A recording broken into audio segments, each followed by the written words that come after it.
All right, so good evening again. Welcome on April 10th here, session about growing Scouts BSA. It looks like we have a good crowd, and I'm going to turn it over to Bert. Before just introducing myself again, Ben Buckaloo, along with Richard Fallon and Bert Bender, and it has a little over 25, almost 30 people here learning about Scouts BSA. Bert, I've already taken up 2 minutes of the time. I want to turn it over to you and let you get started. So take it away. All right. Well, thank you, Ben. And hello, everybody here tonight. Hello, everybody in the future who will see this through the magic of YouTube. I'm Bert Bender. I'm your volunteer Atlanta Area Council recruiting coordinator, sometimes called new member coordinator. And I'm glad to be here with Ben and Richard Fallon, our new and very energetic field director. So let's dive right in about how to, ideas about how to recruit. First off, thank you. Adult leaders are why we will grow scouting. It is why the program happens. What you do is so very important, and we appreciate that ever so much. We have a lot of resources. I've been on this job now almost 5 years, creating recruiting resources. I will admit that a lot of them are written about Cub Scouting, but I'm going to be showing you that the ideas we have, the steps for successful recruiting, are not just about Cub Scouts. That said, I'd like to say that I'm playing the long game here. And so the more we recruit in Cub Scouts 5 years ago, the more we had available to come crossing over into troops. So that is an important draw, but it's not the only draw, as we will review as we get into this. One of the pages that we have is about recruiting into the older Scout program. It comes towards the end of the list of our recruiting resources pages. And what it does is it highlights the steps that we'll be highlighting here and how they apply in a Scouts BSA troop. And frankly, the tips that we have and the ideas work as well in a venturing crew, because you've got a similar, slightly older age range, but the ideas will apply there as much as they do in a Scouts BSA troop. Now, so as we do this, let's consider this our crossover from Cub Scouting recruiting to see how our steps will work in Scouts BSA. And what are those steps? We've outlined 6 steps to follow for successful recruiting, starting with what you do, your activities. That's what will make people join. But don't keep it quiet, promote it, and promote it effectively, especially for youth in the scouting program, to promote to their peers, to induce them to come and test drive at a camp out or a hike or a service project to see what the scouting program is all about. As you do that, as you highlight activities, pull in more helpers and leaders in order to make the program happen, and also build a profile and make friends in the school and community. That if you've done those steps, you really have the opportunity to have some attractive joining events. So recruiting step 1 is strong calendar of activities. What do you do? Not just when you meet, but what can kids look forward to doing, and what can parents look forward to their kids doing in your troop? Because what you do, the activities that you promote, are going to be why they will join. They're not really, most of them, maybe some, if they've probably been indoctrinated by their parents, may be joining because they recognize that if they work hard for the next 4 years, they'll be Eagle Scouts and that'll be good on their resume. But frankly, the vast majority of 5th, 6th, 7th grade kids are going to be joining because Scouts do great activities. And so that's the key to get Scouts to want to do that. And the key to make that happen is find out what your Scouts want to do.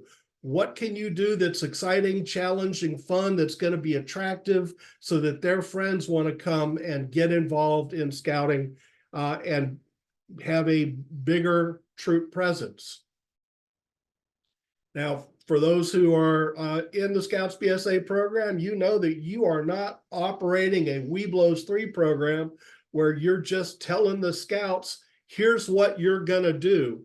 Instead, you are challenging them, probably giving them a menu of ideas so that they're aware of what they might do, but you're challenging your Patrol Leaders Council, your youth leaders, the Scouts to come up with great activities.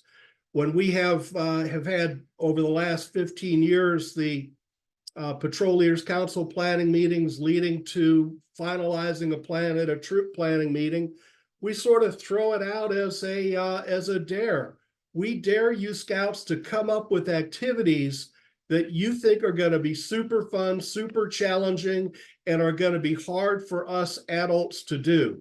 So we say, don't be shy, don't be afraid. If you don't think we can ascend 3,000 feet to climb Mount Baldy at Philmont in the summer, challenge us. See if that's what you guys want to do. Challenge the adult leaders to do it with you to make that happen, because in our troop, we want to make that happen. Now, for those of you who are rebuilding, and a lot of you are, and you may have a new troop or a young troop, you will need more coaching of the Patrol Leaders Council to come up with ideas, maybe giving them, multiple choices as opposed to a complete spectrum of activities that may be more difficult for them to come up with decisions on. But you want the youth to own it, to say, this is what we want to do, and make that how they're going to get involved. Now, a few times tonight, we're going to talk about some materials that are found at scouting.org/recruitment in a marketing boot camp, because they have there was especially a presentation on March 21 that was pretty fascinating about how for middle school kids, the scouting program is drastically different from sports program.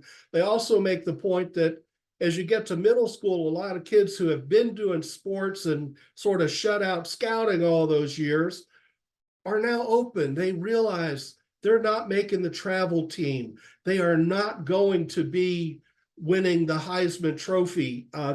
They need something else to do. And scouting can give them that opportunity, and not doing the same old thing every week, but rather different activities that the Scouts and the troop themselves select. Different activities that let people shine in different ways and express their interests so that they can be more well-rounded people and we can achieve our mission. And they also have a focus there. This is going to come out, I think, in the brand center of BSA Recruit 365. With the intent of that is to be sure that we are always open to recruiting, because unlike a Cub Scout program year where you get involved at back to school time, you want to get your rank done that year, you can't advance it to the next rank. Scouts BSA advancement happens on anybody's schedule, and it doesn't have to happen even in the first year or two. We have plenty of kids who they get to 8th grade, they've been in it for 3 years, and they've just liked doing the camping and the hiking and the rappelling and the rafting and stuff. And it's only then that they start to really, get the final sign-offs to make it to first class and then go on and do more attractive things. So we want to be inviting people, and that's once you have those activities, that's when we get to step 2, to have peer-to-peer recruiting. And now our image there of kids on their phone, some people may go, oh my goodness, there shouldn't be electronics in scouting. But frankly, kids are on their phone. If you can't beat them, join them. Our goal in scouting is to teach them how to be safe in all environments, whether it's on top of Baldy when you see a thunderstorm about to come in, get off the mountain, by the way, or whether it's on their phone when they, see a troll who is trying to reach out to them. We want them to be safe. We want them to use their resources. And since they're going to be using their phone, we know that we want to get them to promote what they do and invite peer-to-peer their friends to join. So your messaging in promoting your activities needs to hit both youth and parents. So, the message for youth, they'll see a picture or a video of something that's wild and crazy, dangerous, but done safely, because that's the way we do it in scouting. But we also want the parents to see that, hey, this is going to be character building. They're going to learn leadership. They're going to learn safety. Yes, they will be jumping off of a perfectly good cliff, but they will be so trained to do it safely that this could be something that they do as a hobby for years and years to come.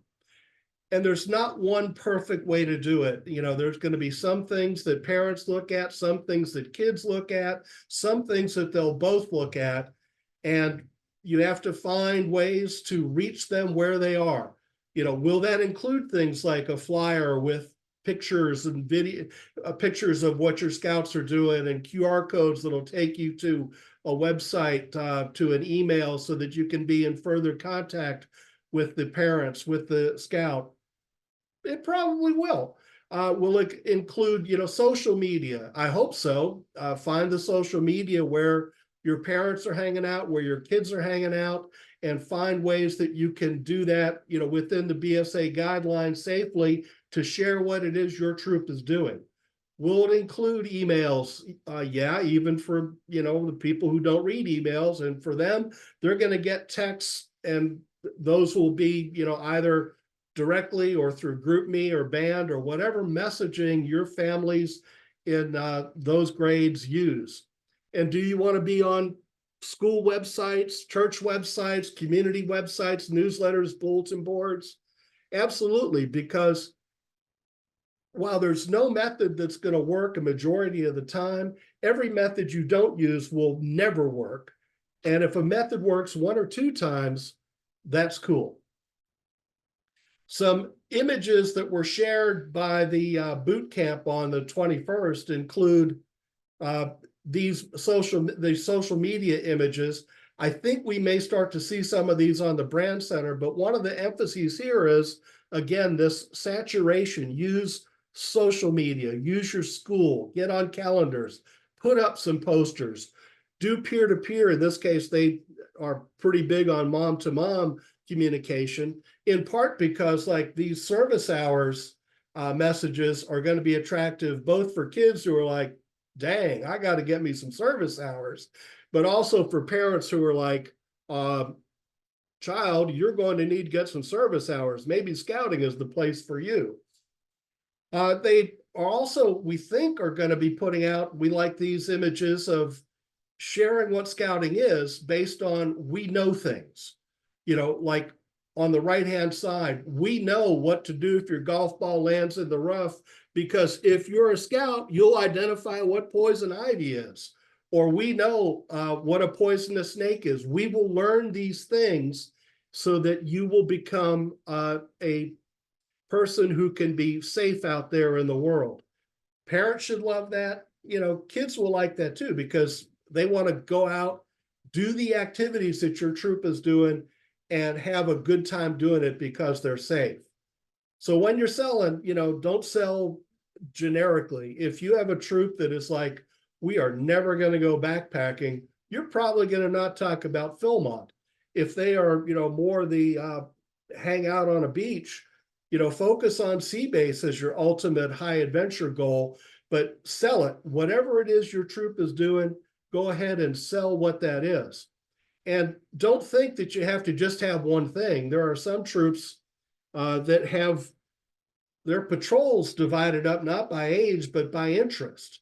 If they do have maybe, 6 or 7 backpacking kids, that, as many of you know, is a crew at Philmont, as long as they get a couple adults out there. So you could have a backpacking patrol, you could have a water patrol, you could have a biking patrol that, maybe in addition to summer camp, they decide to do Big Bragg, bicycle ride across Georgia. Why can't that be a scouting event? If that's what your scouts want to do, you can sell it, and they can sell it to their friends. We have a concept in the recruiting pages about Cub Scouting as an event where anybody should feel free to join, because any fun activity is a test drive. Same thing in Scouts BSA. So if you are, unless you're having a totally boring meeting, invite people to anything that you're doing. Those of you who are worried about insurance will know, hey, they can attend as somebody who's a guest, who is a prospective member, and they can go on a camp out, they can go on a hike, they can do any activity with you as a prospective member, and you're covered by insurance. But more importantly, they'll get an experience of what your scouts are doing. So getting that invite out there peer-to-peer is a great idea. Now, some will wonder, is a girl troop different? And ultimately, not so much, because in a troop of girls, you still want to ask them what they want to do. Frankly, there's going to be some troops of girls that are tougher than the guys, and they are going to be willing to do Philmont, even if the guys just want to go down to sea base and lounge around on an island and catch fish. So do what the girls want to do. That said, there are some things about girls that are probably going to be more attractive, maybe to the girls, certainly to the parents, like the fact that you will want to share images of girls doing things together so that the parents will get a sense that girls are in a good group when they are in a Scouts BSA program. And I like this. These may come out on the brand center, but the concept of having repeated images of what girls do, girls rock, girls strong, girls hike, fantastic idea. Frankly, you could do it with a troop of boys. It could just be Scouts rock, Scouts strong, Scouts hike, and make that part of how you get the message out in ways that are going to be attractive to people. Another way, not the primary way, but an important way, is people who are wondering about Scouts are going to Google scouting near me. Hello, Amy, we're showing your pin here. And what you want to do is not just say we meet on Monday nights, but we go camping, we build birdhouses, we roast hot dogs, we do things. So you want to make your pin as attractive as possible. And we've got a QR code that'll take you to a page that'll give you some tips about how to get that done. So that takes us to recruiting step 3. You're promoting, you're talking about activities. You will hopefully through that get to know some parents so that you can find more leaders and helpers. And there is no single silver bullet. There are many arrows. We have put these different ways to recruit leaders into different categories on the resource website we have in our recruiting pages. And not only is there no single bullet, parents who are coming in, especially those crossing over in the 5th grade year, shouldn't look at a troop and go, oh, great, you've got a scoutmaster. It's all done. You don't need den leaders, so you've got one scoutmaster. That's enough to lead the program, because any troop is going to want to be sure that if these are the activities you're doing, you've got adults who will do it with them. So you might have a bunch of kids that want to go to Philmont, and they are going to need to challenge somebody like me to make weight in order to go with them, which is what I did a dozen years ago. Same thing for other activities. If you've got parents who might do nothing else than be the backpacking expert, or be the cycling dude, or be the person who is willing to learn how to do rock climbing safely, may become part of the climbing team for the Atlanta Area Council. If you get them to just do that segment of activities, that's going to be great, and you can let your scoutmaster just hopefully not have to do it all. So getting a wide variety of adult leaders to help is a great thing to do. One tip we have on the recruiting leaders page is, why not have pledge cards for troop helpers? We did this, we've done this several times now, actually, since our parents are used to having to do a pledge card for Friends of Scouting at a Court of Honor. Whenever we are in need of certain positions, we will put those positions on a pledge card so that people can say, oh, I can do that. I'll go ahead and, be an Eagle Court of Honor advisor, or I'll be part of the hospitality team. I'll pull the trailer. If you create opportunities for people to volunteer in just a small way, that's going to take a lot off of the scoutmaster and assistants who are currently pulling the load, so that you can have a better sharing of the work that goes into running a troop successfully. So step 4, hopefully you've got leaders, you've got activities for sure, you're promoting. Do some give back and make friends as you do it. You want to do some service to your school and community, that's going to be a big part of the program, certainly an advancement. And through that, if you're doing service projects, you can build relationships, and you can, don't just do it. Don't just do the painting in an alley next to the school, but share the pictures, share the stories, share the videos, get it in the school newspaper, the community newspaper, on the neighborhood list about what it is you do, so that people hear that Scouts serve, that's what we're all about. That's going to mean you have more friends, and it's going to mean that you're going to be connecting with some parents who are like, wow, I like this.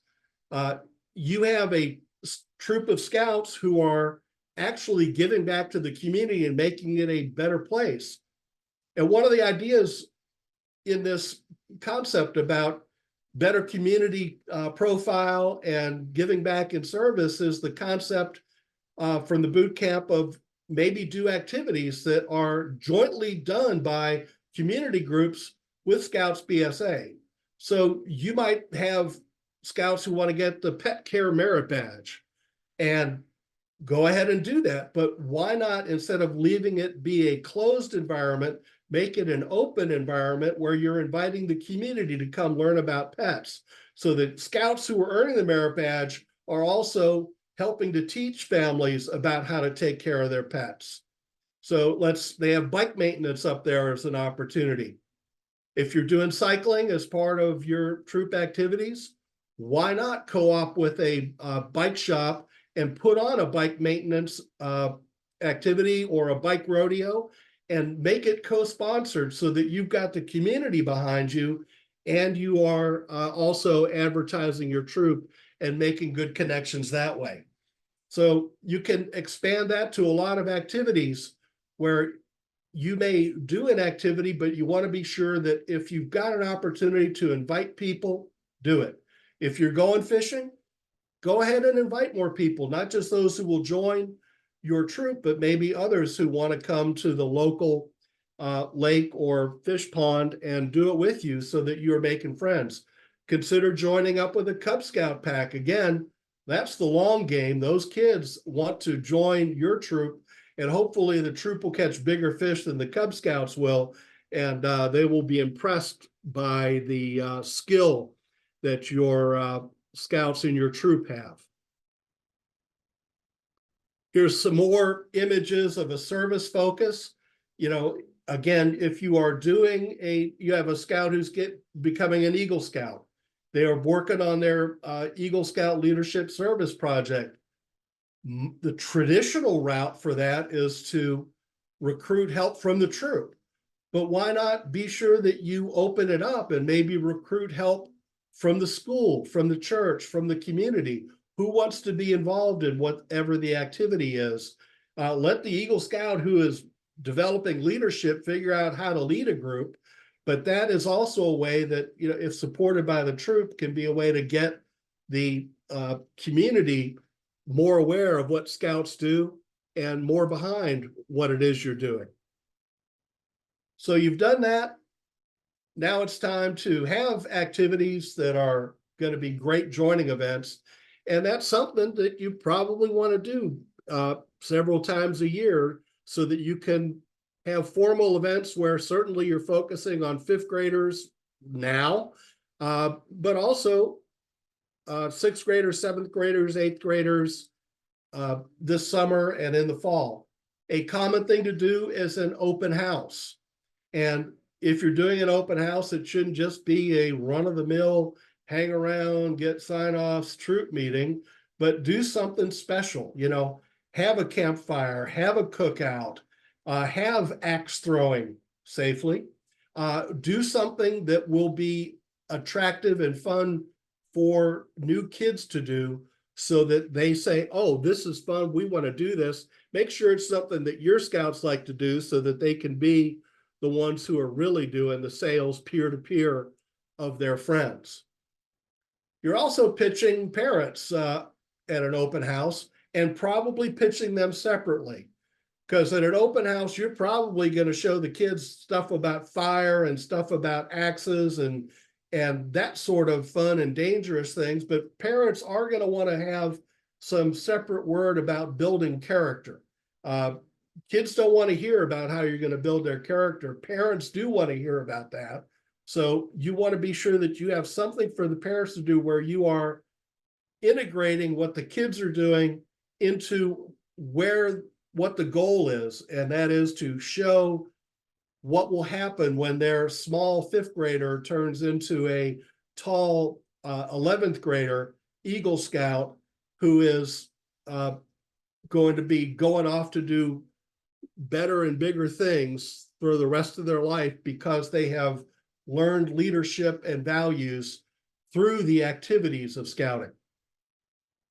And one of the ways to kickstart that, I'm going to hand it off here to Richard Fallon, is to get into a school and get them excited about joining scouting. So, Richard, do you want to share some ideas about that? Because I know you've had great success at it.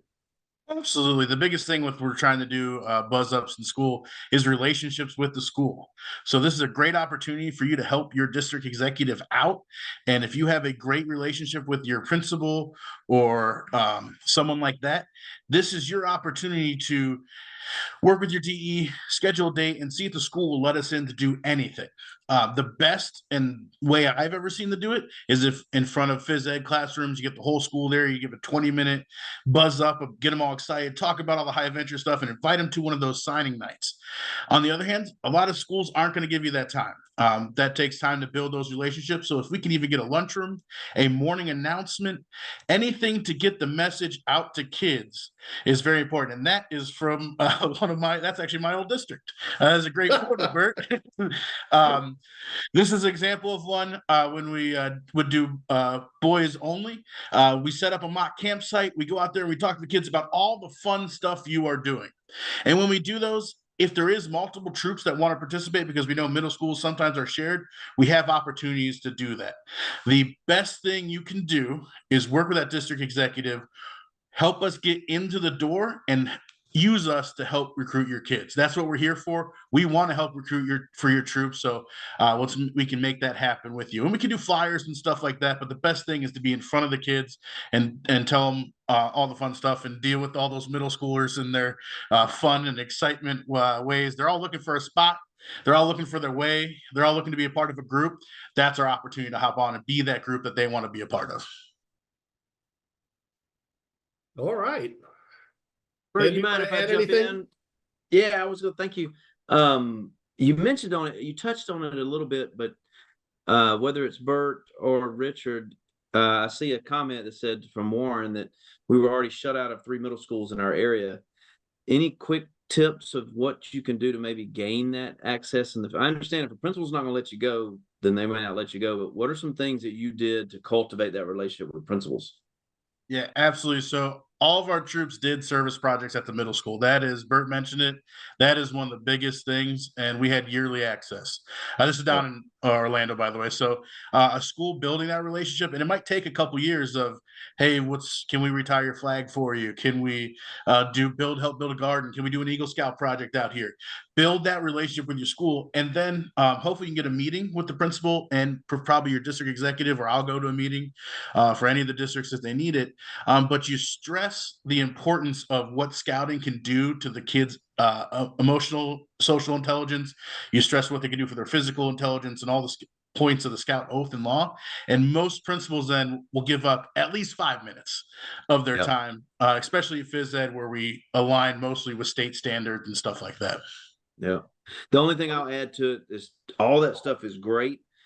You got to be able to package it up and share it with the principal. And then nothing does better than taking photos out in front of the school sign and sending it to them. You may not get that FaceTime with a meeting, but you drop a handwritten note and just say, hey, thanks for letting us come do this project. and send them photos or send them an email. It's definitely going to help you when you want to knock on that door next time. So thanks, Richard. Thanks, Bert, for letting me ask that question. Yeah, I think, the service projects are critical to be known. We were lucky to have a scout who did a service project that was building a climbing wall at the middle school at Woodward Academy. So that made a big impact. Everybody knew this is something that scouts did. And the principal and the teachers were terribly appreciative of that. So there are ways. Now, if you are shut out, even then, because the principal administrators say, we just can't, spare a minute. See what you can do to get your videos of what you do on the likely weekly e-blast that they send out, or get it on their website. You can have parent-to-parent contact, because most all the parents are going to be connected in some way with other parents at that grade level, because they're always asking, did you hear what the homework assignment is, to double check to be sure they've got their kid on track. Well, they can just as easily share, hey, have you heard about the troop and where they're going to go to summer camp this year? This would be a great thing for your child to do with us. Let me share with you this flyer, this video, this website, this Facebook page about what we do, because that peer-to-peer recruiting is going to be even more important than if you got even Tracy Tech out to come talk to kids at your school. One other thing I wanted to mention was invite those principals to Eagle Court of Honors, stuff like that from their students are a part of. Invite them to regular Court of Honor if they have active kids, so that they can see the program in action. And Yeah, take great pictures point. of them. Take pictures of them and make sure that those get into the the yearbook, get into the whatever news feed that the school sends out about what the principal's doing. Yeah, and I was Ben? going to mention, you may not get the principal there, but sometimes just the invite itself and awareness is going to bring attention to it, and the principal, it's going to register in that principal's mind. They do care about their students. So great point. Okay, so you've got kids, they're coming to events, open house, maybe just a regular hike or bike or climb or raft or whatever. Follow up. If they like it, get them to sign up. They can sign up online. If you need paper applications, you can pull those off of the sign up events page that we have in the recruiting resources, so that you can put that in front of them, have them fill it out. And then as you have more events, even if they haven't signed up yet, stay in touch with them. And that's super important for troops if they use Scout Book as the sole method of communicating with their members, because I don't think there's a way to communicate with people who aren't in Scout Book, which they won't be if they haven't signed up. So be sure you've got a parallel track to hit those who are still maybes, and invite them to events so that they decide to become yes and join your troop. Step 6, more activities. Keep doing things that scouts like. Add new stuff as new scouts come in, and if they have an idea for something that you all have never done before, maybe you'll find that they can sway others to get involved. And if you've never been a horseback riding troop, why not give it a shot? There's plenty of places where you can go camping and horseback riding, and if you get thrown off the horse, you can go back to the campsite and chill out. But there's lots of activities that you can do that scouts will like, that will make them want to stay. And I'm going to share this. This is an old cartoon about why scouts leave a troop. And it's because they thought it was going to be what Richard was showing at that rally outside the school. They have the archery, they have the kayak, they have the backpack, they have the tent. They think it's going to be like this: climbing, building things, getting on the water, doing activities. But then it turns out most of the activities are just hanging around at sign-off troop meetings, and it's not a lot of fun. So figure out ways to make your troop activities fun. There are some troops who have, gone to a less is more approach of having more activities on the weekend and fewer weeknight troop meetings, doing the troop meetings so that they can, get advancement sign-offs when needed and do the planning, but having more fun events so that even if you're doing a hike somewhere local to where your troop meets, you are still getting out and about and doing stuff that the kids are going to enjoy when they are doing scouting with your troop. And that is the end of my materials. I appreciate everybody's ideas and sharing, because we will keep adding to this. I appreciate Ben and Richard for what you've brought, and I'll turn it over to Ben for any closing comments he has. Thank you, Bert. Man, time flies when some good stuff's happening. But just want to echo Bert's comments and thank everybody for being on. My piece is we want to make sure we get the emphasis. You've probably, if you've done Cub Scouts before, the hustle of the fall recruiting campaign. We're shifting this to a more of a year-round campaign, and that it's harder to also recruit in Scouts BSA. So we're trying to ramp up our efforts and know that you have a district team of volunteers that is there to support you, and you also have your district executives that can go in and help you get into the schools and do that. And you let us know what you want to do, and we will support you in all the efforts. So thanks again, and I'm going to end the recording, and then we'll open it up for questions.